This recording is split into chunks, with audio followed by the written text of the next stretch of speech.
Thank you so much, Todd.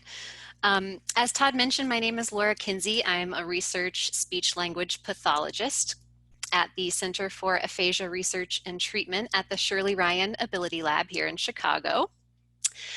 So I'm here today to talk about how we have transitioned one of our clinical trials to be done in person to shifting to be completely virtual within a very short time. So I think COVID has definitely tested all of us in our creativity, both in terms of clinical and research practice. So it's my hope that maybe some insights today will help other people kind of think forward in the future of how we can continue to test the limits a little bit. So some disclosures here. So this study that we'll discuss today was funded by the National Institute on Disability, Independent Living and Rehabilitation Research under Dr. Leora Cherney. She's our PI. And I do receive a salary from the Shirley Ryan Ability Lab. And I have no relevant non-financial relationships to disclose. So the agenda, I want to give you a little context about the current study that we're running. I'll discuss some considerations in lieu of the COVID-19 outbreak, some adaptations that we made in our lab to be able to continue operating this study in terms of recruitment, enrolling, and running participants. And then I'll share some kind of reflections, lessons learned, advantages to doing virtual research, as well as some barriers we've encountered. So just talking a little bit about social connectedness, and I think I'm probably echoing a few of the talks I've heard today. We know that our friends with aphasia are at risk for digital exclusion. So when we're thinking of things like texting, email, instant messaging, social media, we know an interruption to the language system is going to affect your ability to socially connect, especially in today's world. So we know people with aphasia do report some negative changes in interpersonal relationships following stroke. We've been told that it's requires a more profound level of effort to make and maintain friendships. The means for making those social contacts are more challenging. And there's overall just kind of a reduced initiation of contact by friends. People kind of stop reaching out. And all of this, we know social networks are critical and they profoundly impact health-related quality of life. So when we're thinking about research and treatment studies, it's really important for us to focus on these kinds of studies that really do have robust quality of life implications. So that brings us to our current study, Improving Electronic Written Communication in Persons with Aphasia. And to really give you some background, this study evolved from a series of studies based on ORLA, oral reading for language in aphasia, and really expanded to address written language. So the treatment is theoretically driven and is provided via computer, which allows us to deliver intensive treatment to individuals with chronic aphasia at home, which right now in particular is very important. So again, this project focuses on electronic communication or texting, which really hasn't received much attention in the aphasia research, but as we know, it's routinely used in everyday life to connect. Okay, so this here is the basic model underlying the study. Participants are randomized to receive the written language treatment, either via handwriting, pen and paper, or texting on the phone. And we expect that this treatment will improve written language for both groups. But we believe that the texting practice will help increase the use of text messaging, and that will also lead to increased social connectedness and ultimately health-related quality of life. So much broader implications. And then COVID happened. So for most of us, this challenged our way of doing things. We were meeting our recruitment goals. We were feeling good about our process. And then we kind of had a wrench thrown in our plans. So On March 16th, 2020, our institutional review board mandated changes to halt human subjects research in light of COVID. But we found a loophole. So that was unless enrollment and participation interactions and interventions can be conducted remotely. So with everything I've discussed thus far, the addition of COVID-19 really compounded the need for digital communication in this time of social distancing. And for persons with aphasia, these COVID-19 policies really have the power to exacerbate an already present effect of digital exclusion and social isolation. So this work felt critical more now than ever. So I'm going to kind of walk you through our transition process, which required us to get very familiar with Zoom very quickly. So with any research study, we knew we needed a way to obtain informed consent from our research participants. And in real life, pre-COVID times, we would review the consent form alongside low-tech communication supports like calendars, drawing, keywords, scales, and things like that. So our first thought was, let's continue to do that, but we'll do it on Zoom. So we mailed the participant a paper form so they would have the form to review and sign.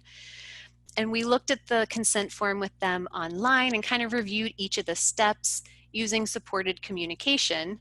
And then they either scanned or emailed their consent back to us. So technically it worked, but it was kind of slow, it was kind of cumbersome. We know it's 2020, there has to be a better way. So with a little elbow grease, our team was able to build an online consent form using REDCap, or Research Electronic Data Capture, a secure web-based platform to collect and manage data. And this allowed us to use the annotate feature, so we could have the participant actually sign the form live, and then they would automatically get a copy for their files. There's also a lot of really great features of Zoom, as we now know. The whiteboard for using really nice kind of low-tech communication supports that we would typically use on pen and paper in person. And not only could we draw and write, but we could hand over control to the participants so they could mark or draw.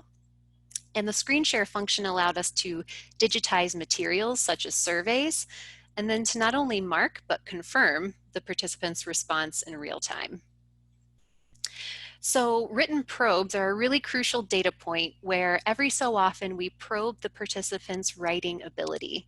And this is either done on the phone if they're doing the texting, or pen and paper if they're doing the writing. And it was critical for us to video record these things so that we could monitor and kind of view self-corrections and edits online. So this first video here, which I'm hoping works, is an example of a participant being video recorded in the lab.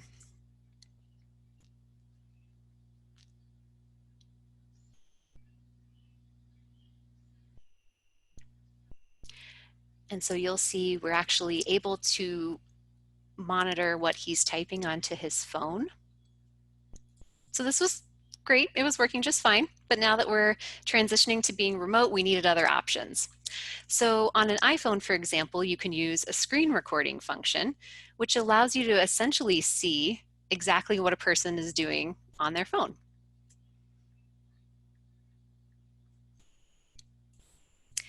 For some people who maybe didn't have that option, that iPhone screen recording option, we had to get creative. So here's an example of using another family member's kind of aerial view to record the participant typing the sentence. Okay.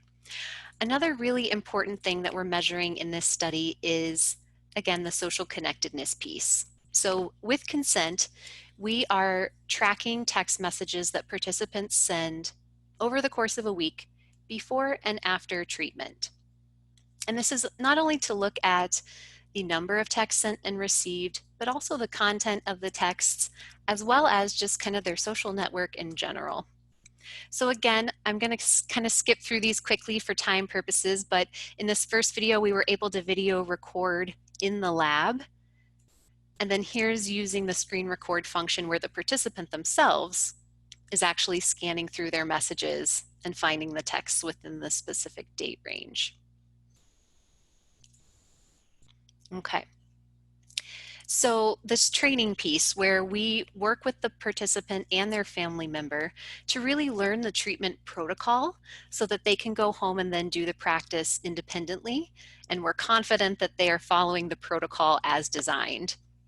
So this was challenging to do in person. So transitioning this to be virtual was a huge feat. So with a little experimenting, we found that we could use the screen share function to show the software and then toggle back and forth between a document camera so that we could actually demonstrate the steps to the participant. And I'll show just a quick snippet of this video here.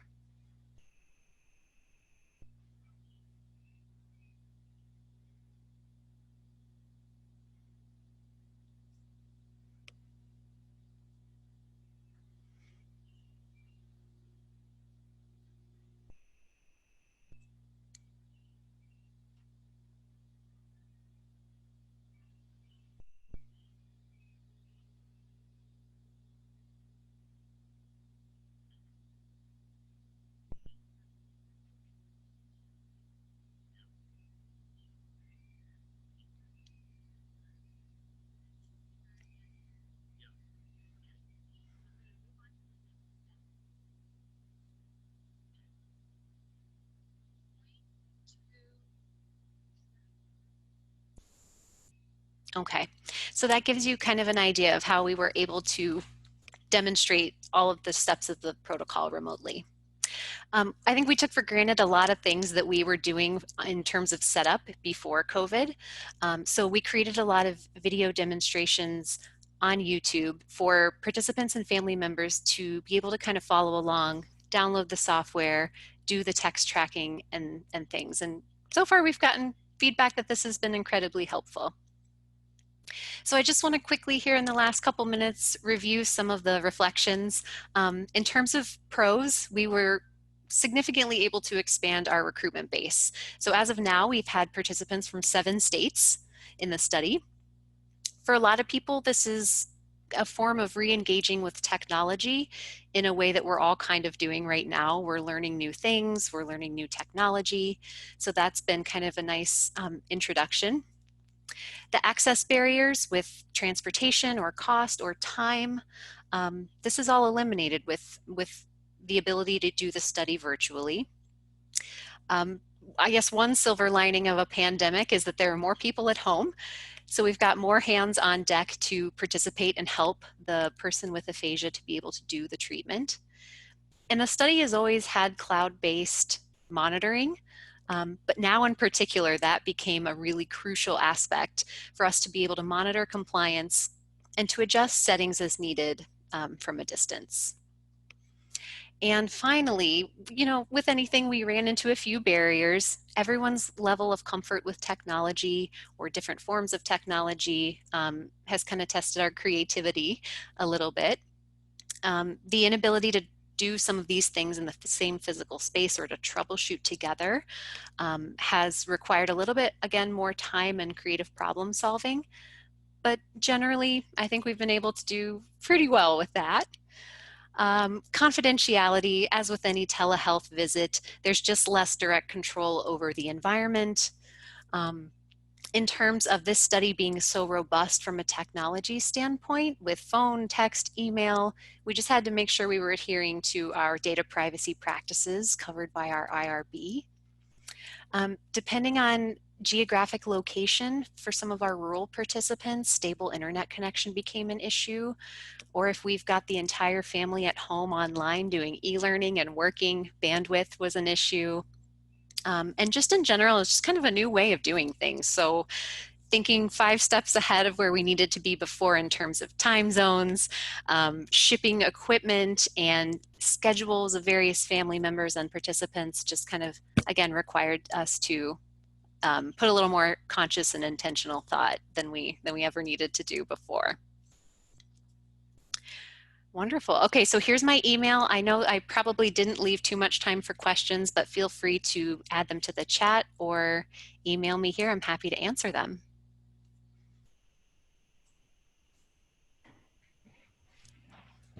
Let me see, the camera's getting all out of placement for me. But hey, Laura, thank you.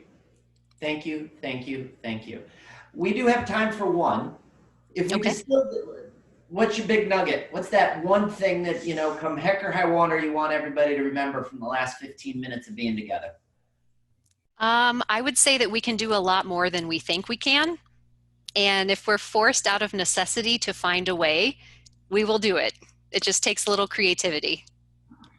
That's a beautiful thing. And we're thrilled not only to have you, but we're thrilled to have the Shirley Ryan Ability Lab involved in this teaching. So thank you so much for making that.